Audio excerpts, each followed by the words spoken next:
এখন আপনাকে আগেই বলেছি, আমি পদ্মাসনে বসছি, আপনি যে আসনে বসতে পারবেন সে আসনে বসবেন।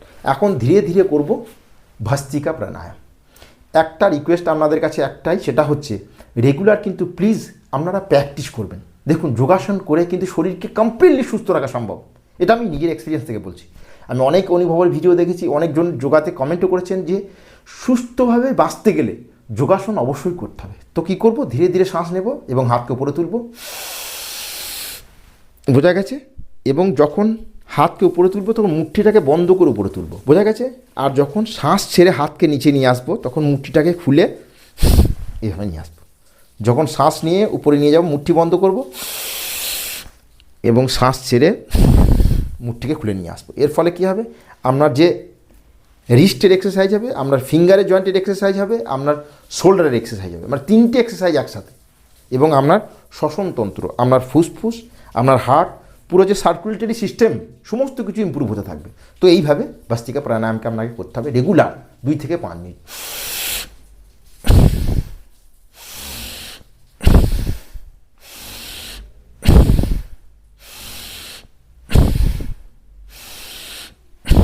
এবার শুরুর দিকে আমরা যদি স্পিডভাবে করতে অসুবিধা, আপনি ধীরে ধীরে করবেন।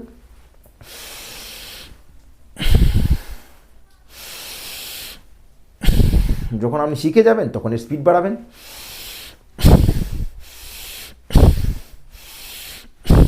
বোঝা গেছে? তাড়াহুড়ো জলদিবাজি কিচ্ছু করার দরকার নেই, কনসিস্টেন্সির সাথে ধীরে ধীরে। আগেই বলেছি যোগাসনের নিয়ম স্থিরম সুখম, স্থিরতাই সমস্ত সুখের কারণ। এবং একটা শ্লোক আমি আগেও বলেছি, ধীরে ধীরে রে মনা ধীরে সব কিছু হয়ে মালি সিঁচে স্বঘরা ঋতু আয় ফল হয়। মানে আপনি সব কিছু ধীরে ধীরে ধীরে করতে থাকবেন, মালি স্বঘরা সিঁচলেও ঋতুতেই ফলটা আসবে। ফল তখনই আসবে যখন সেই ঋতুতে সেই ফলটা ধরবে। তাড়াহুড়োর ব্যাপার এখানে নেই।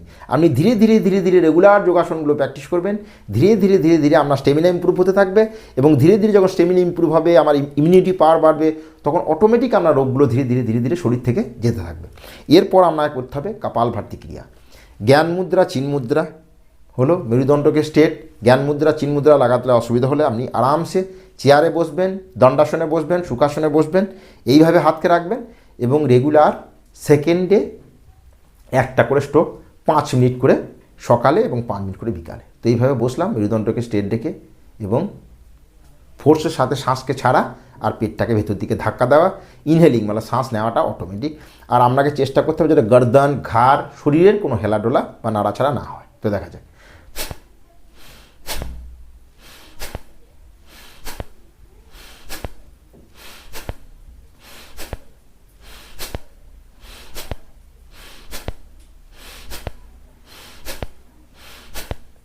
হলো ভস্ত্রিকা প্রাণায়াম আপনার শ্বসনতন্ত্র, আপনার ফুসফুস, আপনার হার্ট, আপনার সার্কুলেটরি সিস্টেমকে স্ট্রং করবে।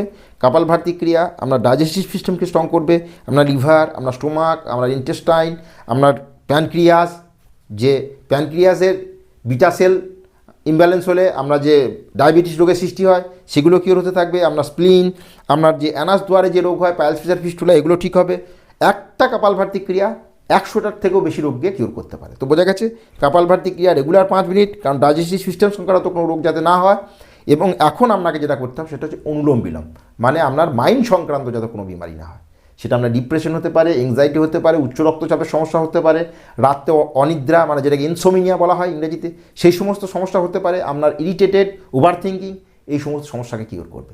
তো বোঝা গেছে রেগুলার 3 একটা ক্রিয়া 2 প্রাণায়াম অবশ্যই করতে হবে, কপালভাতি ক্রিয়া, ভস্ত্রিকা প্রাণায়াম এবং অনুলোম বিলোম প্রাণায়াম, বাকি সূক্ষ্ম ব্যায়াম। তো আপনি এটাকে রেগুলার ফলো করবেন, আপনার শরীরে কোনো রোগ কোনো দিনই আসবে না। আর যদি রোগ কোনো কিছু থেকেও থাকে সেটা ধীরে ধীরে ধীরে ধীরে কিওর হতে থাকবে। তো জ্ঞান মুদ্রা, চিন মুদ্রা, এই হাতের মুদ্রা হচ্ছে বিষ্ণু মুদ্রা। দুটো আপনি ছবিতে লিখে নেবেন, যদি লাগাতে না পারেন লেফট হাতের মুদ্রা এইভাবে হাতকে রাখবেন।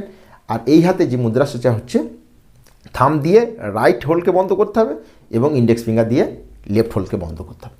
প্রত্যেকবার লেফট দিয়ে নিতে হবে এবং রাইট দিয়ে ছাড়তে হবে, ফিরসে রাইট দিয়ে নিতে হবে এবং লেফট দিয়ে ছাড়তে হবে। লেফট দিয়ে নিয়ে রাইট দিয়ে ছাড়া, রাইট দিয়ে নিয়ে লেফট দিয়ে ছাড়া, এটা হচ্ছে 1 সার্কেল। বোঝা গেছে? এবং কোনো হোলকেই প্রেশার দিয়ে বন্ধ করব না, শুধু হালকাভাবে হোলটাকে বন্ধ করব। এবং এর একটা রেশিও রয়েছে 1:2, মানে যে সময় ধরে নিতে হয় তার দ্বিগুণ সময় ধরে ছাড়তে হয়।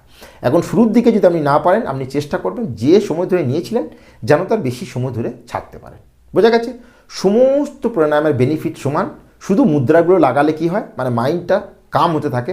এখন শুরুর দিকে যদি মুদ্রা লাগাতে অসুবিধা হয়, তাহলে এইভাবে করেও এর সম্পূর্ণ বেনিফিট পাওয়া সম্ভব যদি আপনি এটাকে রেগুলার প্র্যাকটিস করতে পারেন। তো দেখা যাক ধীরে ধীরে মেরুদণ্ডকে স্ট্রেট রেখে লেফট হোলকে বন্ধ, রাইট হোলকে বন্ধ করে লেফট হোল দিয়ে নেব, ফুল শ্বাস নেব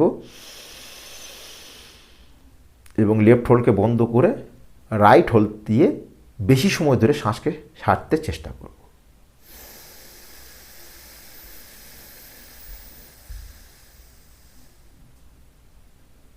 এখন রাইট দিয়ে ছেড়েছিলাম, এখন রাইট দিয়ে নেব।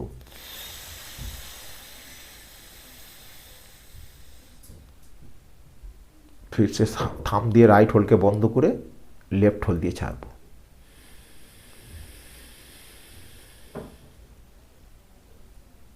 লেফট দিয়ে ছেড়েছিলাম, এখন লেফট দিয়ে নেব এবং রাইট দিয়ে ছাড়ব।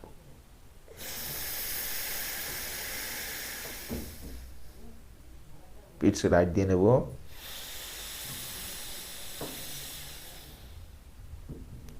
এবং লেফট দিয়ে ছাড়ব।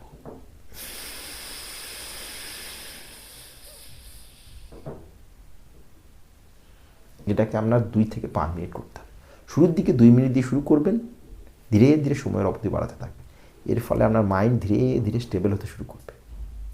এর ফলে আপনার রাত্রে ঘুমের সমস্যা, আপনার উচ্চ রক্তচাপের সমস্যা, আপনার ওভার থিঙ্কিংয়ের সমস্যা, আপনার যে চিড়চিড়াপান, এই সমস্ত সমস্যা কিওর হতে থাকবে।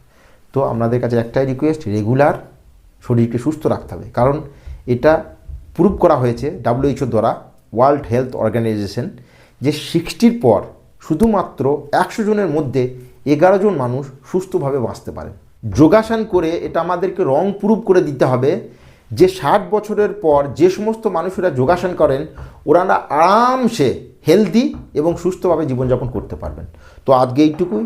থ্যাংক ইউ, টেক কেয়ার এবং গুড বাই, স্টে হেলদি। নমস্কার, থ্যাংক ইউ।